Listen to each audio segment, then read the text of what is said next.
மத்தேயு எழுதிய நற்செய்தி அதிகாரம் 6 இறை வசனங்கள் 7 முதல் 15 முடிய. மேலும் நீங்கள் இறைவனிடம் வேண்டும் பொழுது பிற இனத்தவரைப் போல பிதற்ற வேண்டாம். மிகுதியான சொற்களை அடுக்கிக் கொண்டே போவதால் தங்கள் வேண்டுதல் கேட்கப்படும் என அவர்கள் நினைக்கிறார்கள். நீங்கள் அவர்களைப் போல் இருக்க வேண்டாம். ஏனெனில் நீங்கள் கேட்கும் முன்னரே உங்கள் தேவையை உங்கள் தந்தை அறிந்திருக்கிறார். ஆகவே நீங்கள் இவ்வாறு இறைவனிடம் வேண்டுங்கள். விண்ணுலகில் இருக்கிற எங்கள் தந்தையே, உமது பெயர் தூயதென போற்றப் பெறுக. உமது ஆட்சி வருக. உமது திருவுளம் விண்ணுலகில் நிறைவேறுவது போல மண்ணுலகிலும் நிறைவேறுக.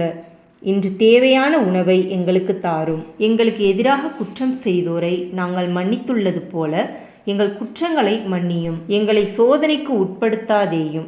தீயோனிடமிருந்து எங்களை விடுவியும்.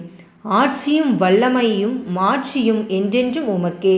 ஆமேன். மற்ற மனிதர் செய்யும் குற்றங்களை நீங்கள் மன்னிப்பீர்களானால் உங்கள் விண்ணகத் தந்தையும் உங்களை மன்னிப்பார். மற்ற மனிதரை நீங்கள் மன்னிக்காவிடில் உங்கள் தந்தையும் உங்கள் குற்றங்களை மன்னிக்க மாட்டார். இது கிறிஸ்துவின் நற்செய்தி. கிறிஸ்துவே உமக்கு புகழ்.